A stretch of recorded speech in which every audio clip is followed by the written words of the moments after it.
Welcome to rSlash, Am I the Butthole, where OP gets pranked into missing his son's birth. Am I the butthole for refusing to let my brother-in-law see my son after causing me to miss his birth?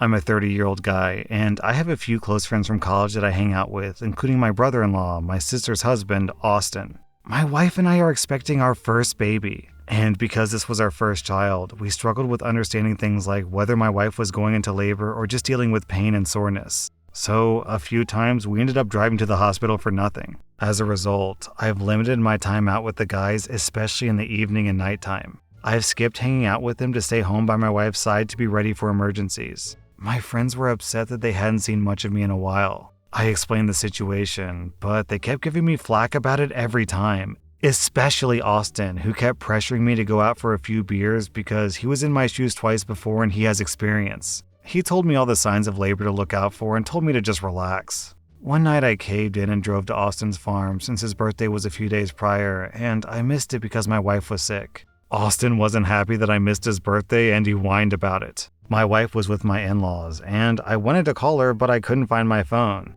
I'd put my phone on the counter, but it wasn't there. After searching for my phone for an hour, I borrowed one of my friend's phone to call my wife, and her sister picked up asking where I was. I was in dismay when my wife's sister said that she was at the hospital with my wife because her water broke and she was in labor. I drove to the hospital ASAP, but I was met with my father-in-law berating me for ignoring his texts and phone calls. I wasn't allowed into the delivery room because my wife screamed at me to stay out. I felt awful, and I waited outside while my in-laws berated me for my neglect, even when I said that I lost my phone. One of my other friends told me that Austin hid my phone after he saw my father-in-law's text so he could get back at me for missing his birthday. I blew up at Austin and called him a bastard for doing this. Austin said that our other friend, Chris, was a liar, and he swore that he didn't see any texts or calls, and he hid it as a joke to scare me a bit. I just left, and I haven't seen Austin in days. Our other friends got involved and begged me to make things right with Austin. However, I refused to see him. My sister said that I should let Uncle Austin meet our son because he's longing to meet him. And that Austin even cried and said that I was being unfair to him with all those years of friendship that we had. But I said no, I would not let him meet my son after this. Chris later told me that Austin bragged about hiding my phone, and that Chris decided to tell me because he thought that it was wrong that I got blamed by my in-laws. OP, sounds like you need new friends. What kind of guy is like, I'm mad at you because you missed my birthday party? Get over it, you're like 30. So he's gonna sabotage you seeing your son being born because he's upset about a birthday party? What is this guy, like 10?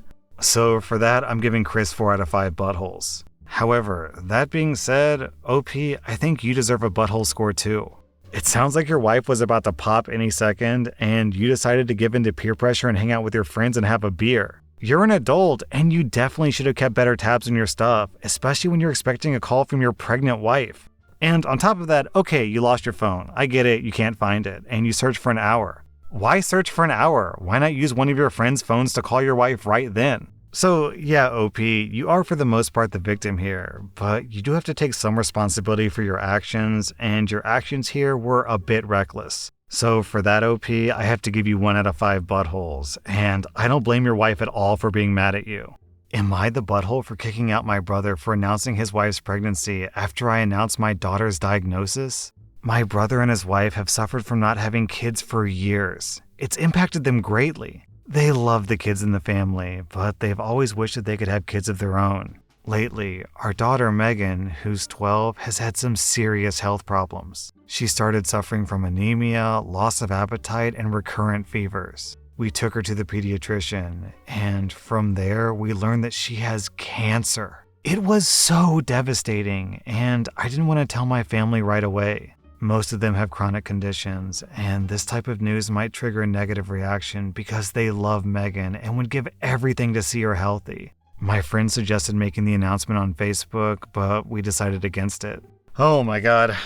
OP, I haven't even gotten to the part where your brother's the butthole, but I already know this is going to be an incredibly painful story to hear.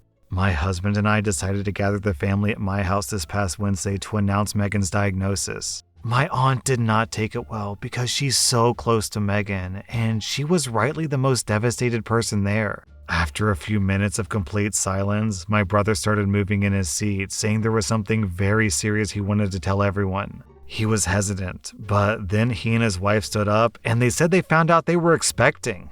The family was conflicted. Some got up to congratulate them and some remained seated. I remained seated, and my brother then approached me and expressed how sorry he was they had to tell us in these circumstances. But he said he couldn't wait since this is a huge deal for them after years of waiting and everyone was present anyways. I argued with him about why he thought that this was an appropriate time to make that announcement, and I asked if Megan mattered to him at all since he didn't even take a moment to process that she was just diagnosed with cancer. He started by reminding me of how many years he and his wife suffered from frustration and disappointment for not being able to have kids. And he argued that because he wasn't able to be a father until now, he's 37, he felt that he was missing out on so much for so many years. He said that I didn't have to congratulate him, but at the very least I should not guilt him for feeling overwhelmed and excited to finally be a father. He says that I know exactly how much he adores Megan, and I shouldn't even think otherwise. Then he said that he was just sharing good news after hearing the bad news, and there's nothing wrong with that. I told him and his wife to leave my house immediately. He said he won't argue with me anymore because of how tense I felt, but he would expect me to apologize at some point. Some family members agreed with me, but my parents thought that I shouldn't have taken my anger out on him like that, and that he'll always remember my reaction to the news he gave, and I should apologize after I've calmed down. There are some posts where it's like, why is this person even posting on AmITheButthole? Isn't the answer obvious? This is one of those posts. OP, your brother is really like, oh, well, geez, kids with cancer, that's a real bummer, isn't it? Well, enough with the sad news. How about some good news? We're pregnant! And if he doesn't want you to have a negative reaction during the announcement, then maybe don't announce it when you're in the middle of announcing that your kid has cancer. OP, I'm giving you an easy 0 out of 5 buttholes. I'm giving your brother 4 out of 5 buttholes. Your brother sounds like an insensitive prick. And based on this story, it isn't exactly clear if your daughter Megan was there with you during the announcement. I think she probably wasn't because you didn't mention her at all. But if she was, then oh my god, that's even more disrespectful. Sorry about the cancer, kid, but don't worry, we've got a replacement for you in the family brewing. Wow, after those words came out of my mouth, I actually felt guilty saying them. Am I the butthole for wanting to walk into my first home without my wife? I'm a 27-year-old guy, and I've been married to my 25-year-old wife for 6 months now. I have a good job in sales, and I've managed to save enough to get together a deposit for a house. It's also true that my parents have helped me out quite a bit financially. My wife hasn't been employed very consistently. She worked as a model, but she hasn't saved much money at all. I bought the house, and the real estate agent handed over the keys to me. My wife wasn't there at the handover. I was obviously super excited to show her the house and for us to start our lives together. We drove up to the house yesterday. While we were sitting in the car outside, I said to her, "Is it okay if I go in alone first, just so I could have a moment alone in my first home?" I felt that it was a significant moment in my life, and I wanted to experience it alone, even just for 30 seconds. My wife was upset about this, and she's been acting off with me ever since. We have moved some of our stuff in, but she's clearly pissed. I think she's being selfish, and my brother thinks that I'm being ridiculous. Alright, OP.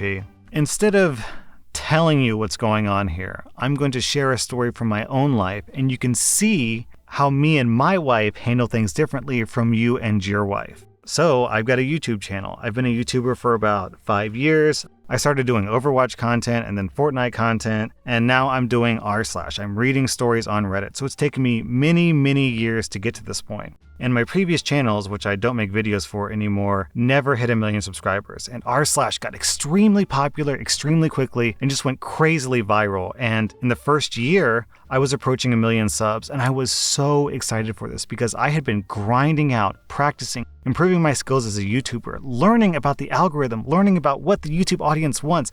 I had been dedicating my life, my professional life, to growing a YouTube channel, to hitting 1 million subs, and I was finally reaching that incredible milestone. At the time, I was working from home in the basement of my house, and my wife worked really close by. She has a job at the university. Anyways, I was watching a live feed of my subscriber count, and it was really clear that at some point today, I was going to hit that 1 million mark. So I told my wife, who was at work at the time, and she actually took vacation time so she could drive home and be there for me during that huge moment. And it was really, really close. She showed up maybe 60 seconds before it happened, and she rushed downstairs and she sat next to me in front of the computer, and we just watched the ticker count up. 999,980, and then 985, 990, 995, and then finally it rolled over to 1 million, and we celebrated together, and we giggled and laughed, and we hugged each other, and she, said, "Good job, baby, I'm so proud of you. You did this. This is so awesome." And that was a great moment that we could share together. And it was my moment.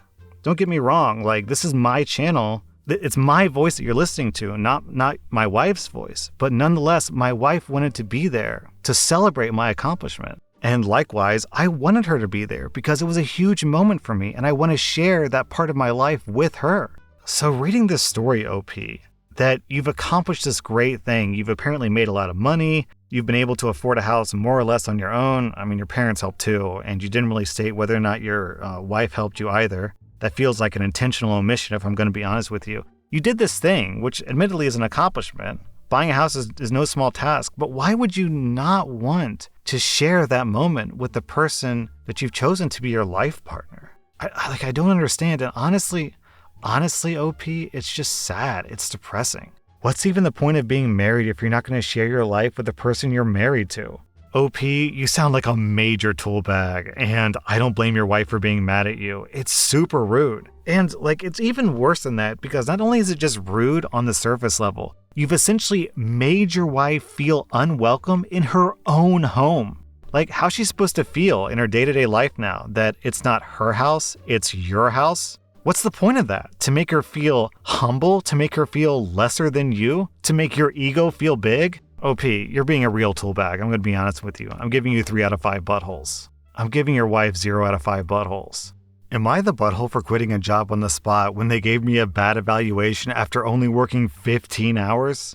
I was talking about this with my sister the other day, and she thinks that it was a bit of a butthole move on my part. When I was 23, I started working at a clothing store in the mall for some extra money. I was there for about a week, but I only worked a couple of training shifts. In total, I worked about 15 hours. The managers pulled me aside and said they gave me an evaluation. This would have been fine. I'm open to criticism and improving. However, they gave me a really low score of 5 out of 45 points, saying that I wasn't living up to expectations and it was going to go in my file. They promised it would be amended when I improved. I pointed out that was unfair because I hadn't been trained on 75% of the things on that list. So why was I getting a low permanent score before my training period was even over? I asked for the paper, and they said I couldn't have it, but they would give me a copy. I told them never mind, this was not a job that I saw myself thriving at, and they should find someone else to finish my shift. I was supposed to work from 7 a.m. to 5 p.m., but I said they didn't care if they had to stay late, and I left.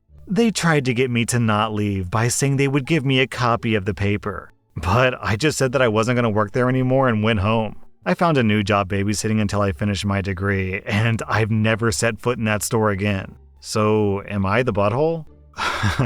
OP, that is super toxic what your managers did. This wasn't about evaluation, this wasn't about improving your performance. To put it simply, this was about making you feel bad about being a bad employee so they could control you more later. Major red flag here, OP, and you definitely made the right call. I'm pretty confident that would have been an extremely toxic work environment. However, I will say, like devil's advocate, there's a possibility that your managers had to do that because of some corporate policy where you have to evaluate someone after 15 hours, and they were just checking the box, did the employee clean out the back? No, the employee didn't because we haven't actually taught the employee how to do that. So if that's the case, it's not the managers who are bad, it's the company policy that's bad. However, I really doubt that's the case because if that were the case, then the manager surely would have said, hey, don't worry about this at all. You're going to get a low score, but that's because you haven't gotten trained yet. So we're just doing this for company policy, but really don't worry about it at all. We're just being completely compliant here and everything's fine. I mean, if I were a manager in that situation, that's what I would have done. So yeah, I feel pretty comfortable saying that the managers here get 3 out of 5 buttholes and OP gets 0 out of 5 buttholes. Am I the butthole for telling my cousin that she's the reason my husband and I have reconsidered adoption? I'm a 33-year-old female, and I've had fertility issues for the past couple of years with my husband, who's 35. We went through with consultations, and while we did have very promising results for treatments, the cost did give us pause. It wasn't that we couldn't afford it, we just weren't at the point yet where we were willing to pay. I discussed it with my husband, and we were both fine with the idea of adopting. Our cousin Tiffany, who's 25, is adopted, and she supported our choice in looking into it.